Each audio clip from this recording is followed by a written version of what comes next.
And it's Wednesday. It is Sweep the League night. We're just taking over the podcast world on Wednesday nights. So if you're looking for something to listen to, it is Sweep the League podcast. Rudy, The Rock, Mark, or Stats, as he likes to be called, Shemaiah making this whole thing go in the background. Derrick Gervin, he's got a lot of basketball stuff going on. Team Gervin has a lot of tournaments, so he's way deep into practice with those guys, so getting them ready for the weekend tournaments. It is Sweep the League again. This is going to be our NBA Finals edition. Got a little bit of Spurs Chisme we're going to get into, but we're going to keep it short and simple. Rock likes the short and the stumpy girls. Is that what it is, Rock? Is that a good way to put it? Yeah, of course. Why not? You know? The short and stumpy.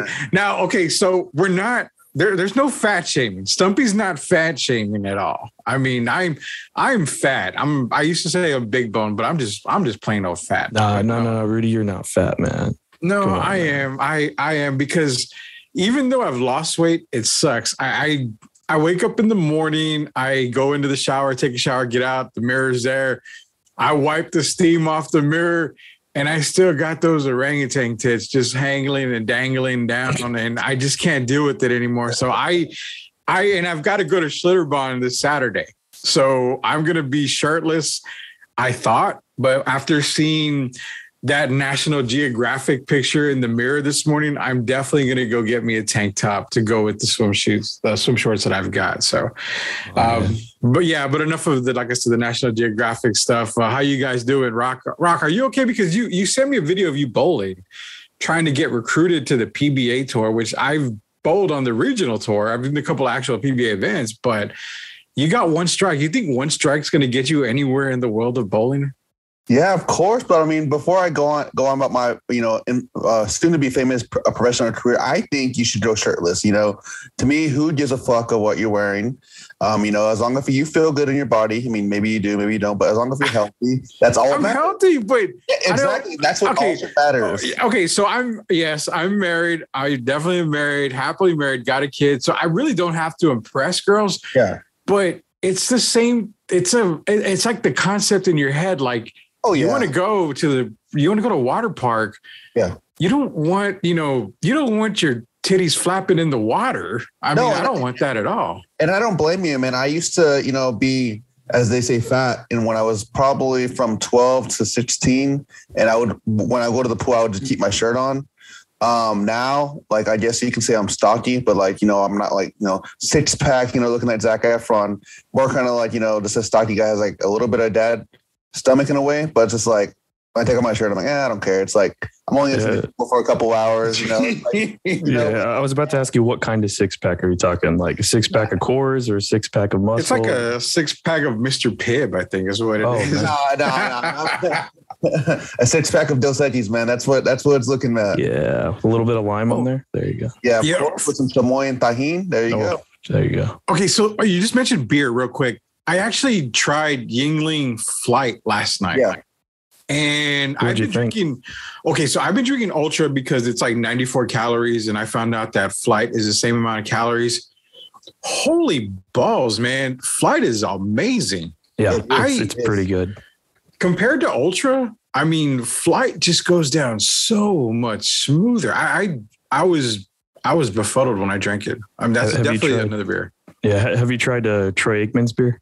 No, I have not. It's actually pretty good. Okay, yeah. So because I've been talking about my orangutan tits, but I'm also talking about calories over here because I got to lose more weight. But what's the calorie on the Aikman beer? Is it? It's like 90, right, Rocky? Yeah, it's like 90. It's like the same as Michelob, and it has the same crisp taste. I mean, I enjoyed it when I had it. So yeah, I mean, I don't perfect for a summer evening, man.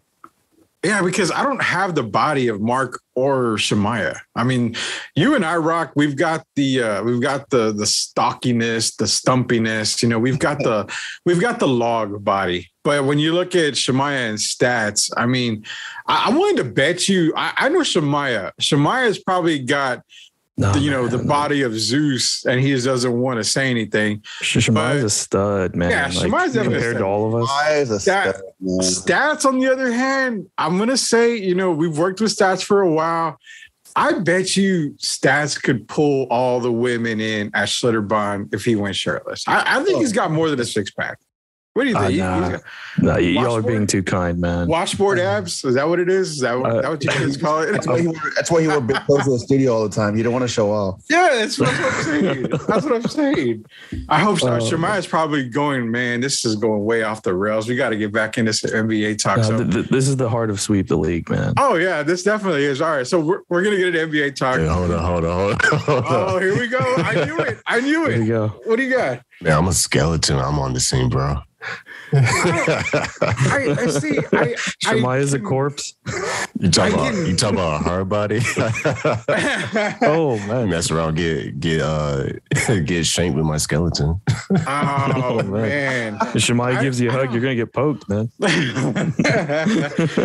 Oh my god. Well, I know. Okay, so for June 11th, we've got the barbecue cook-off. I'm going to get you guys to go out there if y'all want to go out there. Sweep the League is going to be going out there. We'll be representing with Bexar County Cookers. We took 2 trophies last year, 2 second places. We're going for first place this year. I'll be out there. Rock and Stats, Shemaiah, even Derrick. Derrick's going to be a judge, so he's going to be out there. So hopefully all of us will be out there just chilling. You want to stop by, swing by, say hi. Grab a picture with the Zeus himself, Shemaiah, Reed, Mr. I Am Refocus there, Stats as well. I mean, Baller Boys podcast, and everybody knows The Rock. So the one man that got slapped by Thunder Rosa, that was. I let her do that, and I let her pull up my shirt. I didn't mind people seeing my body.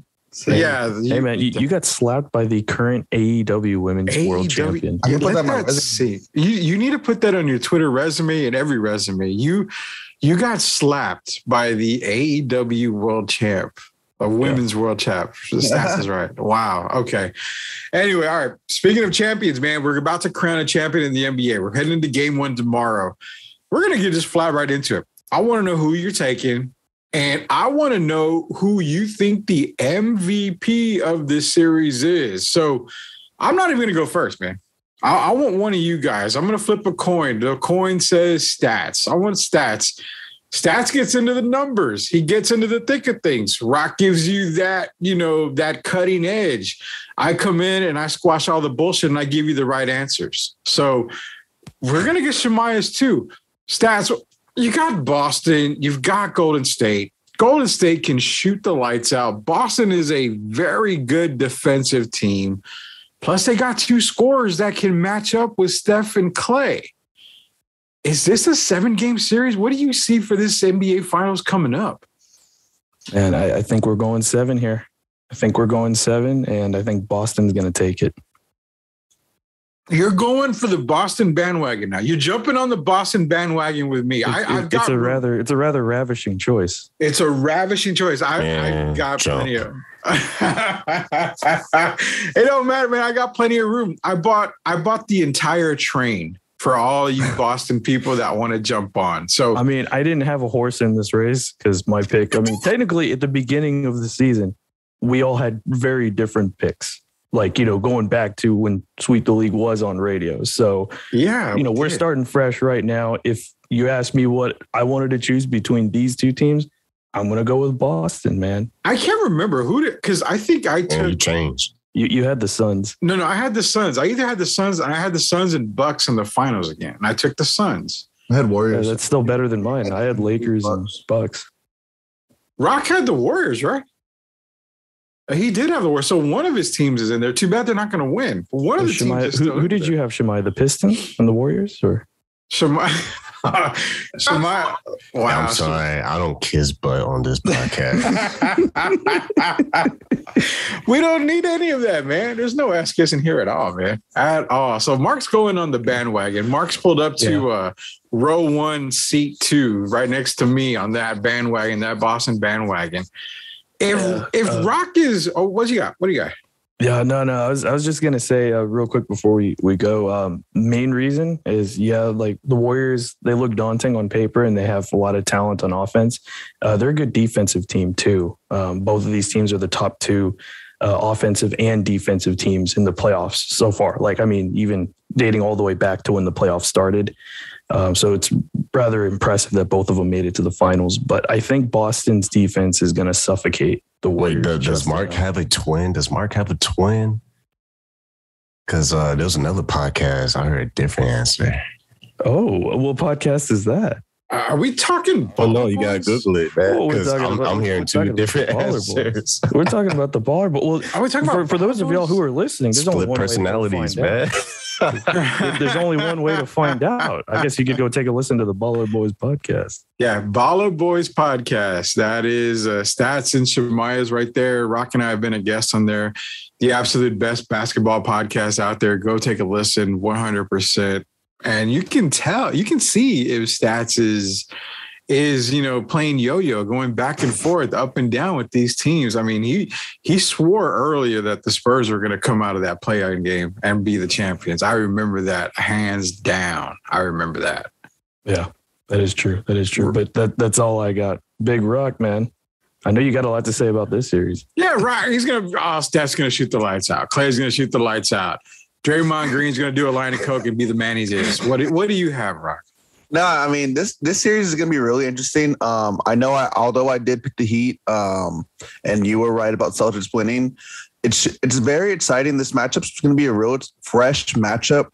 And I understand that people are like, well, I don't like seeing the Warriors go to the finals. It's like, well, stop them. They're so great. And a lot of fans hate it when the Spurs are making to the finals. But I mean, the Warriors are just on a tear right now. But this series is going to be the hardest for them. It was kind of the Warriors' death wish, or worse, like kryptonite. Because if they would have played the Heat, it would have gone 5, maybe 6, just because Jimmy Butler. But this is going 7. And although it's going to be close, I'm still riding with the Warriors. I think you had mentioned regarding MVP who I would choose. It's kind of tough to choose because I mean, there's going to be that big narrative that Steph's never won a Finals MVP. So could this be the year if they pull it out?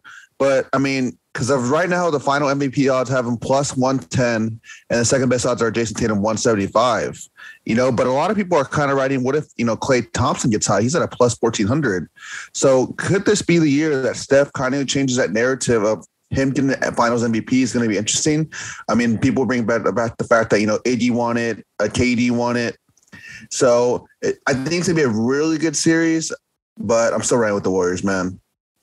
I see the Warriors having a good, legitimate chance. I mean, I do. I can't say I'm riding with Boston, but I do see the Warriors having a legit chance of winning. But they're going to have to shoot the lights out, and they're going to have to put up some points. Yeah, 100%. I see where I look at it is that difference maker. I mean, if Al Horford is playing the way he's been playing, Boston's going to be unbeatable. I'll give you that much. But the one guy for Boston who I think is extremely, extremely important is Derrick White. Oh, 100%. And I'm going to tell you why, because Marcus Smart's going to get down and dirty. He's going to defend. He's going to defend his ass off. But when you have seen, because we've all seen Derrick White in San Antonio, if he brings that same defensive presence to Boston's second string, it's going to be real tough for the Warriors. The Warriors are going to have a really tough time scoring, in my opinion. I like Jordan Poole in this matchup here. I really like Jordan Poole. I think if Golden State has an opportunity to become champions, Jordan Poole is going to be that guy. I really, really feel Jordan Poole is going to be the difference maker. I'm taking Boston. I'm not switching. I'm taking Boston. Actually, I'm taking Boston in 6. I don't think it's going to go 7. So, hey, Rudy, can I throw something in? Sure. What's about Derrick White? So while we're on the topic of Derrick White, so according to StatMuse, during the Heat series, when Derrick White was defending Lowry, Strus, Oladipo, and Robinson, out of 188 possessions, he only allowed 9 points on 3 of 28 field goal percent shooting, 1 of 14 from 3, so 7% field goal shooting from 3, 7 turnovers he caused, and 6 blocked shots and 0 shooting fouls. Derrick White has been a beast on the defensive end. Exactly. That's the key for Boston. Derrick White's going to be the key. And if he doesn't even have to have a massively great series. He just has to be productive and score, the 10 to 12 points a game, get a couple of charges, make it difficult for the Warriors.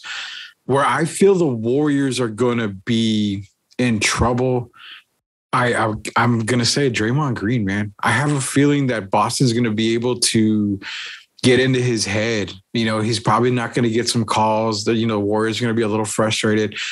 I feel with the stage being so big with the finals that I think Draymond's emotions are not going to be in check for a game or two, and it's going to really affect the Warriors this time around. Give me Boston in 6. My MVP for this series, you got to go with Tatum, man. He's been on a whole nother level. If you want to give me a surprise MVP pick, I like Al Horford. I think Horford can be a true baller in this. But Tatum's going to just take it to a whole new level. Ever since that trade for Derrick White, Boston's been on a whole new world, man. They've been playing out of their minds. So Boston in 6, Derrick White's going to be productive. Tatum's going to go off, and we won't see the Warriors win this title, which means that KD is still safe, I guess, because if the Warriors win without KD, like I said last week, and I think Shemaiah agreed too, it does diminish his titles. It makes it look less valuable, in my opinion. It's just, hey, he jumped on the bandwagon, and that's all it was. Now, Rudy, you say Al Horford as a sleeper pick. Are you willing to bet on Al Horford $100? Are you willing to bet on him as your MVP pick? Because he's a plus 10,000 right now. Wow, $100 bet. And he's plus 10,000? Yeah, plus 10,000, and Derrick White's plus 15,000. I would probably, for $100, I would probably put Al Horford. I would try to make that bet. Who are they going to stop him? Draymond Green is going to defend Al Horford. Yeah. So that's a gimme. But can Draymond really? Okay, so I'm asking a stupid question. We saw what Draymond did to Jokic, and Jokic is, night and day, leaps and bounds better than Horford. Mm-hmm. But Jokic and the Nuggets didn't have that extra scores like Brown and Tatum. So I feel it'll open up Horford a little bit more. For $100 at 10,000 to 1 odds, I would take a chance at it. I think he's going to have a good series. And like I said, he could be the guy to get the MVPs, Andre Iguodala style. When Iguodala won it for the Warriors that one year, you never know. So I would probably put $100. Now I'm going to have to do a lot of only fan pictures to get that $100, but hey, it's whatever, man. It's whatever. So all I know is when you win, Rudy, you're gonna be gone in San Antonio. We're never gonna hear from you again. No, I'll still be here. I got a wife and kid, man. That money will be gone in like 2 days. Right. But before we move on, like Rudy, you mentioned like Al Horford, and like we haven't even mentioned, like we talked about Derrick White, but we haven't even mentioned guys like Pritchard and Grant Williams. How pivotal that those guys, especially Grant Williams, he's really come out and really shown what he can do on the offense and the defense. He just had like a 30-point game in the Heat series, I think, or the series before that. So the guy can light it up from 3. And we mentioned a little bit about Marcus Smart, but he's a defensive maestro, defensive player of the year. He's going to hound Curry. And then when he's not on him, they're probably going to have White hounding him too. And White's been really good off of screens and off ball defense. And Curry's going to have a tough time. And that's excluding the fact that Horford and Rob Williams are going to provide size on the inside. And Kevon Looney is like exhausted after 25 minutes of play. So when the Warriors have to go small, like, Wiggins is going to have to drive in the paint to get, Poole or Clay, kick the ball out to them to get shots. And if you got Smart and White hounding the other guys, man, Poole's going to have to show up, like you mentioned, Rudy. Grant Williams is their Draymond Green, basically. Yeah. He really is. He did a great job on Giannis. And that's where I'm looking at. So you're going to start with what? Tatum, Smart. Normally it'd be what? Tatum, Smart, Brown, Horford, Grant Williams, or Robert Williams? Who would you think they put in there? I would probably think it's Grant, right? I would probably put Grant in there. Yeah, I think the last time they started with Robert and Al, if I'm not mistaken. But you probably put Grant just to stretch the floor. Yeah, because Derrick is their 6th man. Yeah. Wow. So if you go with Grant Williams, then technically you're going to have to put Draymond on Grant because Horford's going to have to be guarded by Looney. Now, you mean to tell me Looney's going to make a huge difference against Horford? I mean, he's had an okay playoffs. Not okay, but he's had good playoffs. But, I mean, to go against Horford, have the Warriors even played anybody with a legit center? Oh man, I don't know, but like again, like the thing that sticks out to me about Boston is just how much of a variety of defensive pieces that team has all across the board, like from top to bottom. They have so many defensive like burdens that can like really give problems for the Warriors in this series. Okay, so the Warriors have played the Nuggets, which it's just Jokic. I mean, we can't really say Jokic is Jokic, but I mean, the Celtics with the big man and a better team than the Nuggets had this year. Then they go against the Grizzlies. I mean, nobody's terrified of the Grizzlies big guys. There's no big man there. I mean, you had Valanciunas, right, in Memphis? Jaren Jackson, but that's really it. But I mean, centers they there was that other guy. They had another center who was really big for them too. Steven Adams. Was it Steven Adams? No, it's the other guy. Well, it was Steven Adams, but he didn't play till near the end. I think he might. Are you talking about Brandon Clark? It might have been Clark, but he was pivotal for the Grizzlies in terms of size. Yeah. Yeah. So I mean, there was Steven Adams and Brandon Clark. Jaren Jackson's another big guy. I mean, again, the Warriors haven't faced, other than Jokic, which again, Jokic was. I mean, that was the only guy the Nuggets had. I see Horford being a problem for them. And that's where I think this is going to be a little bit different. I mean, you're going to see Boston slow down play the half-court game, slow down the ball a little bit probably. So, man, this is going to be a good series. I got him in 6. I got Boston in 6. I think Mark said 7. Rock is saying Warriors and what? 7. 7. Shemaiah, you got any input on here? Man, I'm about to spice this thing up, all right? So this is what we're going to do. All right. So real quick, you listen to Sweep the League, Rudy doing his thing. Let's make this fun, all right? You listen to this right now. Rudy, if I can ask you permission, whoever is a Boston Celtics fan other than Rudy and Mark, listen to this podcast and you share it on Twitter, if they win against the Warriors in this series, I'll treat you to Burger Boy. Wow. How about that? Now, if me and Rocky win, this is unfair, but I'm going to do it anyway. I'm going to get you 2 Burger Boys. So I'm going to double it up. So everybody wins in this situation. As long as this is good with Rudy, let's spice this up, man. Y'all share this podcast, share this episode. I'm all for that, man. A Burger Boy winner, no matter what, a Burger Boy winner. We're good. I'm good with that. Yeah, you can do whatever you want, man. You can do whatever you want. He did mention this is Sweep the League podcast. Rocky, Shemaiah, Stats, Rudy Campos, Derrick Gervin. He's training, man. Derrick Gervin is training Team Gervin, so he'll be popping in here and there with us. But yeah, I'm good with Burger Boy, dude. For sure. Burger Boy to a winner. You just got to share the podcast. Give us some love. That's all we got to really do here. Give us some love. All you got to do is say who you want to win the series, and Rudy will pick a random person depending on the team you picked, and whoever is right. If you're with the Warriors, me and Rock are going in 7, then you get double. If you're going with Celtics, you get 1. But don't worry, we will make sure you get it. I'll pay Rudy. I'll do it this way because it'd be fun. We'll do 2 winners no matter what. So I'll throw it in there. We got it covered. We got it covered. Burger Boy, the official, unofficial sponsor of Sweep the League for sure. Big old supporters of us for. So yeah, we'll do 2 giveaways. For the Warriors win, we'll give away 2. If the Celtics win, we'll give away 2. Yeah, so. Burger Boy's good for the soul, y'all. Oh yeah. We should probably give it to the losing team too, right? All right, Rock. Okay. This is what I'm gonna do, Rudy. In addition to that, because I the farm. Right, I got deep pockets. Hey, Santa, man, Santa's generous this year. Here's the thing: Mark knows I'm good for my word. Because I lost a bet with Mark and I had to buy a Green Bay shirt that was right, like he did. A muscle shirt, basically. So if Celtics win, I will take a picture in a shirt that is a Boston Celtics shirt, and I will basically, show my shame of losing. Whoa. Okay. Which Boston jersey? Like, are we talking like? Oh, no. I ain't that rich. I'm going to get a shirt off of Amazon. Are we talking like Eddie House or? No, if I get a jersey, it's going to be a knockoff. It's going to be a knockoff. He's going to go to Ross real quick.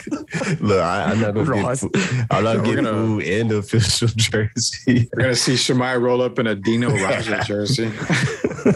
Yes. But no, I will. I will if the Celtics win this series.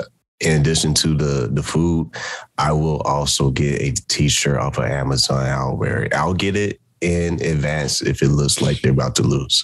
Hey, Shemaiah, if you find a knockoff Michael Petrus Boston shirt, will you wear that, please?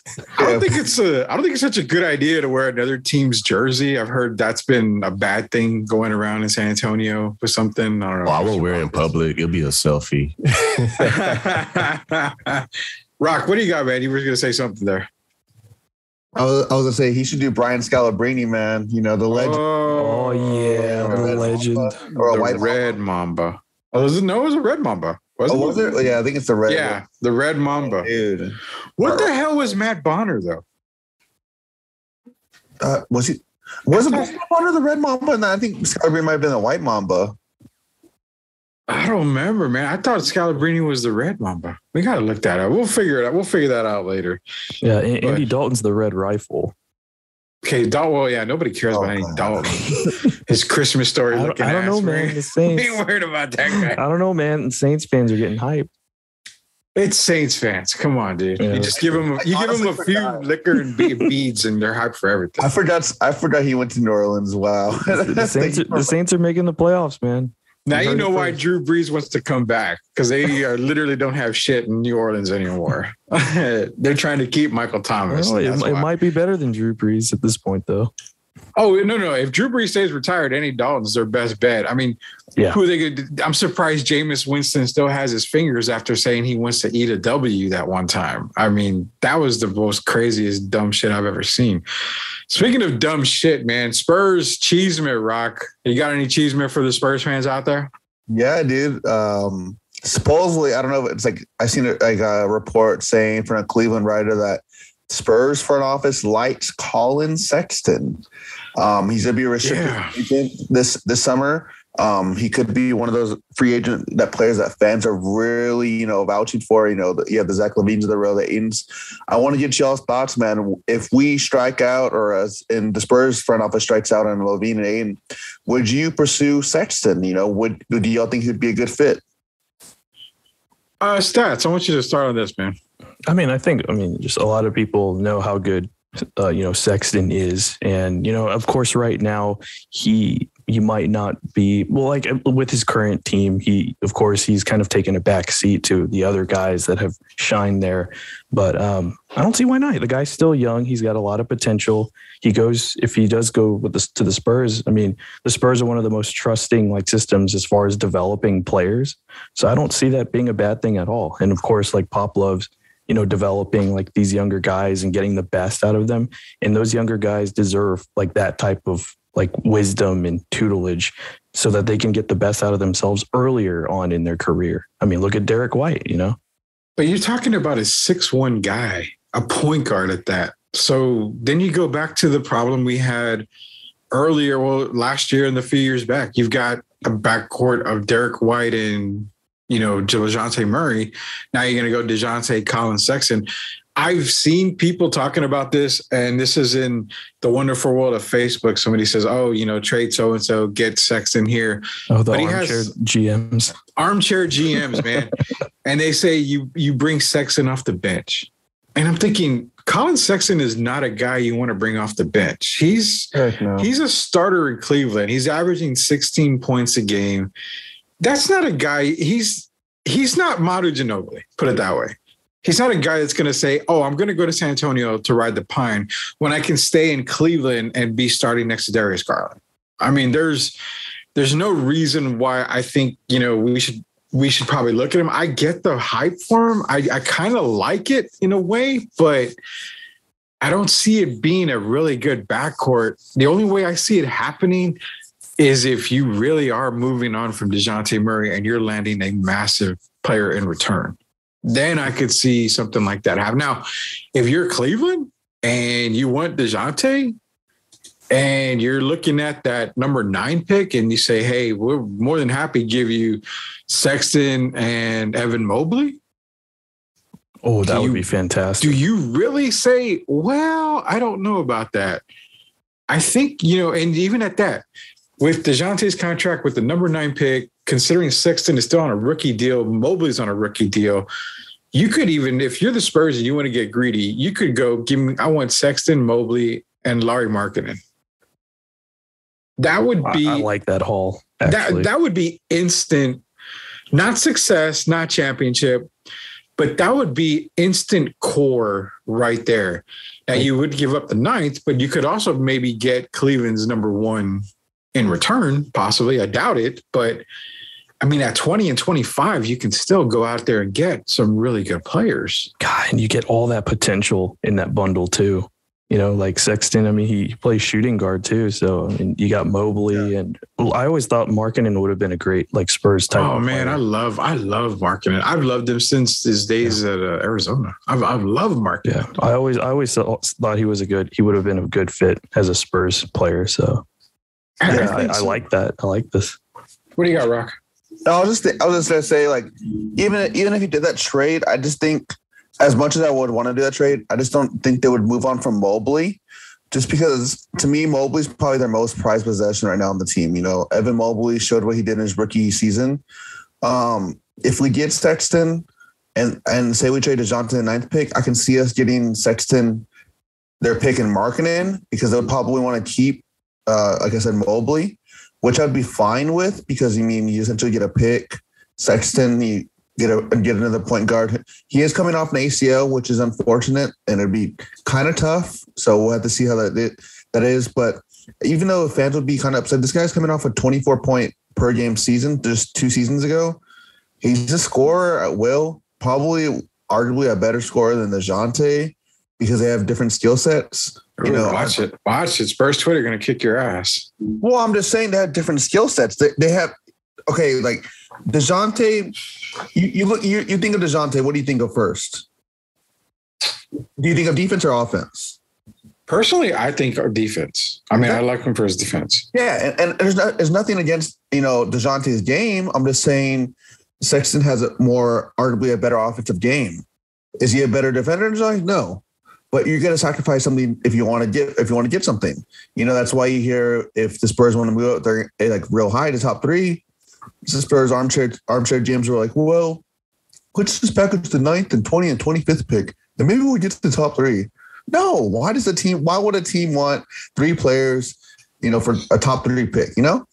So that's just the way I see it. But I mean, they're 2 different players. I wish the Spurs, if they did it, they could just bring in Sexton and not have to move anyone. I could see a Sexton DeJounte backcourt being interesting. Sexton would be the scorer. DeJounte can just worry about distributing, scoring, playing D. It could work. It'd be kind of different to me than Derrick White, because Sexton's a more gifted scorer than White. But I mean, you're going to be giving up that defensive end, so it might be a liability. But we have to see. I mean, we could be talking all this, but then nothing happens, and we're just writing in the free agency writing next offseason with three draft picks. I don't see anything happening, just because. I mean, for real, man, I don't see Cleveland doing anything except signing Sexton. He's going to be a restricted free agent, so they can match any deal. Mm-hmm. I have to look at the bird rights. If they have the bird rights, they can go above and beyond anybody else's deal and not get penalized for it. So you're a Cleveland team that was, you're right there in the playoffs. So you really shouldn't have to move. And not only that, you've got the 14th pick in this year's draft. So it's just kind of like you're reloading. I saw the hype. I understand it a little, but as if I'm the Spurs, I'm asking for a shit ton with Sexton in a trade. I mean, I'm trying to make it almost impossible to get it. Do you really need Colin Sexton? It wouldn't hurt, but I feel if you're stuck at 9, you have 20, 25, you're sitting good. I don't think, coming in, getting a Sexton would be sexy at all. I mean, I think it would just kind of fill a need at the shooting guard position. But again, it comes down to one person, and this one person is going to make it very difficult or open up the floodgates, and that's Lonnie Walker. Nobody knows what the hell is going to happen with Lonnie Walker. Is he going to go? I mean, you've seen some teams that have been talking about he's a $13 million guy a year, and Boston is one of them. It's funny because Boston is at the top of the list when it comes to Lonnie Walker. They're not going to be afraid to pay him the 12, 13 mil a year. So you're talking about a team in the NBA Finals getting a player like Lonnie Walker. As a Spurs, I don't think you match that. And that's where I'm saying if you let Lonnie walk, then you can go get a Colin Sexton and maybe pay, a little over for him. So it's the off season, man. We're going to have to see what happens with the official NBA off season starting today, I believe. It's going to be crazy the next few weeks, especially with the draft coming up. Yeah. And it's interesting while we're on the topic of Lonnie Walker. I think the Spurs are going to let him walk. No pun intended, but I think, well, here's the thing though, that people are forgetting. And they're like, oh, do we really want to let him go to a team like Boston? Boston is willing to drop that money off of on Lonnie because he's proven that he's been pretty good off the bench. I think Lonnie is just a really good 6-man type of player. And the Celtics are already at a different stage of like competitiveness than the Spurs are. Like they are a basically near complete team that is ready to contend for a championship right now, as they are right now. So I think they would be willing, like you said, Rudy, they would be willing to drop the 13, 14 mil on Lonnie to secure a 6-man type of guy alongside some of the other guys, the younger guys that they have coming off the bench, just to secure a scoring threat, when Tatum and Brown get tired or they have to rest. Yeah, I see Boston spending that money. If there are number one guys out there for him, I see him spending that money on a guy like Lonnie Walker. They can afford it. You got Brown, you've got Tatum, you've got Grant Williams, you've got guys that they can go ahead of him and he can, fit in their system. I really think he could fit in Boston's system. He can just be a spot-up shooter. There's no need for him to be a slasher when you have Brown and Tatum. And that's kind of what the Spurs need here. They need him to be aggressive. They need him to be a slasher, get to the basket. In Boston, imagine Lonnie just working on his 3-point shot, sitting on the corner, just knocking him down left and right. I think it fits his game perfectly up in Boston. Yeah, I have to agree, man. I mean, Ime Udoka's doing a hell of a job over there, and if they pull it out, like you're saying, and they end up adding Lonnie in the offseason, they're only gonna get even better, man. And like going back to the Cavs, it's kind of funny what Ime had said, that he was runner up to 3 teams before he ended up eventually getting this Boston job, and he listed Shemaiah's Pistons, the Pacers, and the Cavs, man. And I bet you all of them are kicking themselves in the butt for not hiring Ime. It's crazy what he's been doing as a rookie head coach, and even if the Warriors do lose, I'll be happy because Ime from the Spurs tree, it'll be awesome to see, and seeing Derrick White, get a chip. So that would be awesome either way. So it's kind of a little bit of a win-win for me, Rudy, if you had to ask, but I'm still going to ride with the Warriors.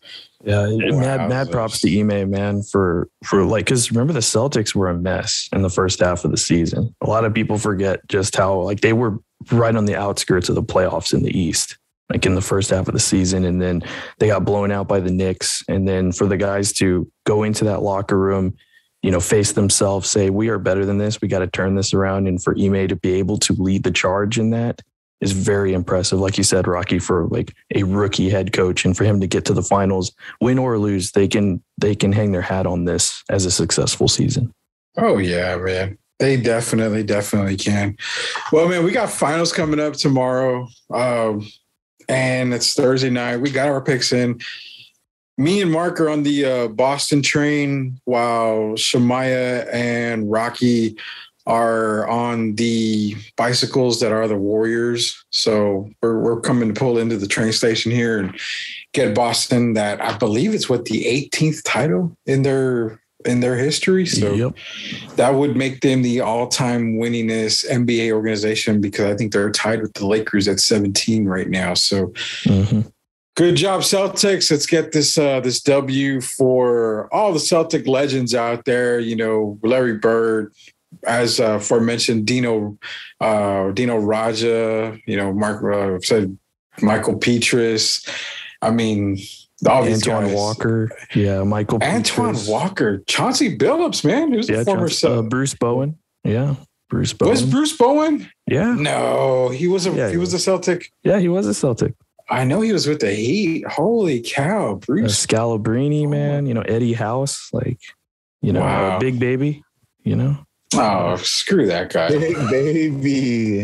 He's gonna get his head knocked off by Jake Paul or whoever the hell he's fighting. One of the Paul Dam brothers. Kendrick Perkins. Kendrick, yeah, one of the other Celtic greats, Kendrick Perkins. Can't forget because you guys are way too young, but I go back into the great Kite years and when Bill Walton was, at the end of his career and he just sat on the bench and helped here and there, Larry Bird and Robert Parrish and all those guys. But Celtics Warriors finals coming up. It's going to be a great one. I can see it going 7, but I'm going to take Boston in 6. So that's it, fellas. We talked NBA. We got some chisme out there. Everybody got any last words? Rock, you got anything to say to everybody out there? First off, just be safe, everyone. Just hug your loved ones a little bit tighter. I know it's kind of a sad situation, seeing everyone, see their last days. But today, former Cowboys running back Marion Barber was unfortunately found dead in his Frisco apartment. I know he was going through some, mental issues and they don't really know what happened. It's under investigation, but my thoughts and all the Sweep the League's thoughts and prayers and condolences to his family. Yeah, definitely family and prayers and hugs, man. It's a difficult time for Marion Barber. Definitely was shocked to hear that news. Stats, you got anything? Yeah, just, rest in peace to him and, just hoping for strength and hope for his family and friends, man. It's always tough on the people that they end up leaving behind. And, you just wish them, best of luck and that they keep their head up. For sure. Shemaiah, you got anything, brother? Man, this was another great show. This is what we do, man. Every single week, we just make it happen. Every single week. He's right. Every single week we bring the fire and you don't ever know how the hell the show's going to start. Next week probably start the same way, maybe even a little bit crazier. But yes, definitely prayers and thoughts out to and condolences out to Marion Barber and his family. More news will be coming out, I'm sure, on Marion Barber, former Dallas Cowboy, former Chicago Bear. So for Rock, for Stats, Shemaiah, Rudy Campos Jr., letting y'all know that you can find us next week as we sweep the league once again next Wednesday. Don't forget, June 11th, Mike Taylor Barbecue Cook-Off will be out there at the Peacock Center, the Boys and Girls Club of our Woodlawn Lake. So for everybody here, we'll see you guys next week. I better go. Later. Peace out, y'all.